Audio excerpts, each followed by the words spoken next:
If you've been paying much attention to some of the videos on the channel here recently, you've likely noticed me alluding to some big, meaningful project that's coming up that I wanted to bring you along for. Some project that would require me to build a router plane so that I could build a sharpening stone holding block so that I could build something else. Well, what in the heck is that project? There are probably many places in a person's life that hold this same sort of significance, but I can't think right offhand of many places that are more meaningful than the family dining table, where holiday meals are shared, where bad report cards are discussed, where the basis of a person's manners will likely be learned.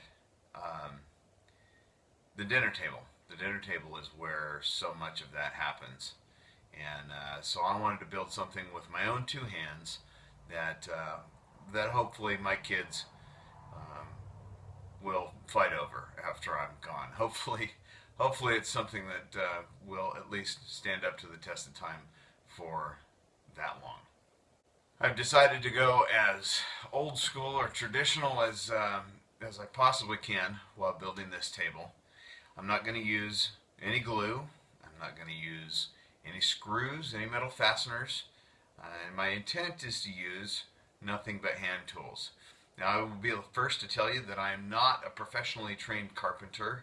I am not a professionally trained craftsman. I'm just someone who's interested in this kind of stuff, and I truly believe that if you have an interest in something, that you can learn how to do it. So a lot of the techniques that I'm going to be using are stuff that I've read about or seen on the internet or something else.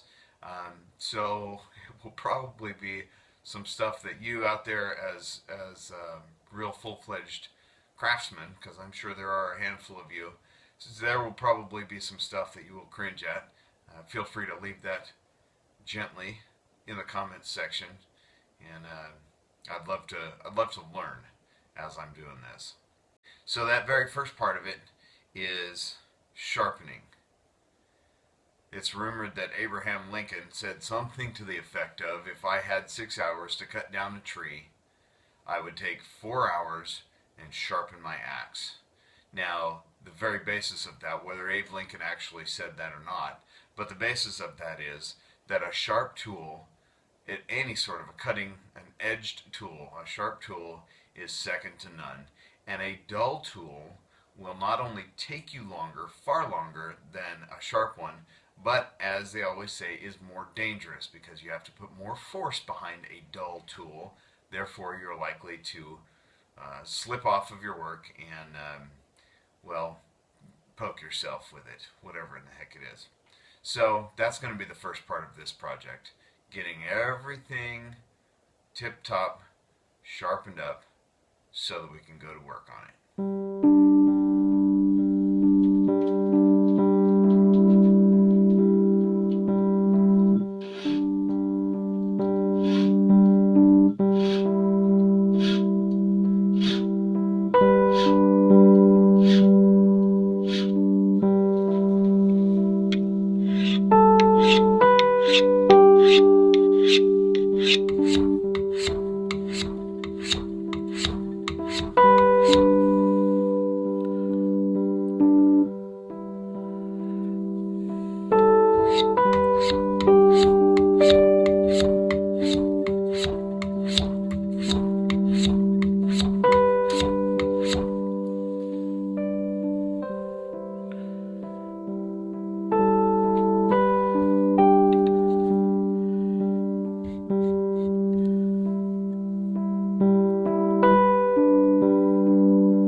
it's sharp enough.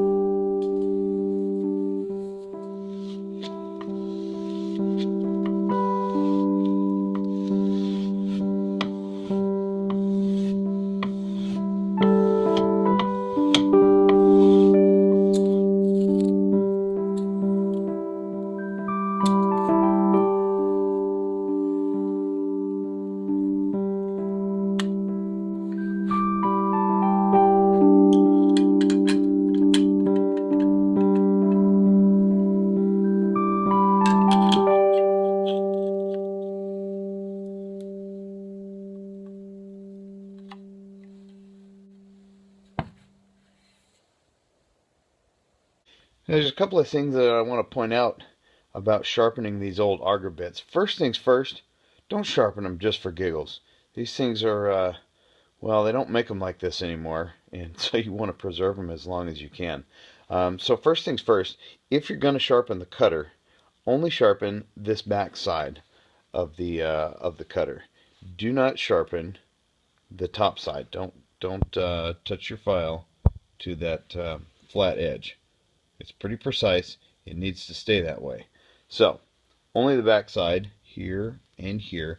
And then the other very important thing is these spurs. Don't file on the outside of them. If you're going to file them, if you need to file them, do it very lightly, very gingerly, and just do it on the inner edges, just to sharpen this point of that spur right there on both of them. These things will wear out if you sharpen them, if you overly sharpen them.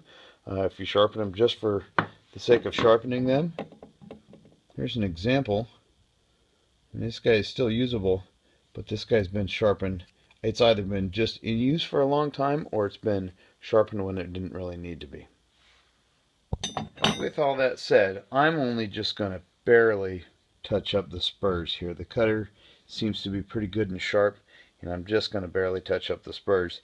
It's worth noting these are not my drill bits. They were loaned to me by a very generous co-worker. We'll just call him Senior. Senior, thanks a ton for letting me borrow this whole set of these bits. Here's to show you that I'm taking very good care of them. There. That's about it. That's about all that needs, just to tune that edge up a little bit.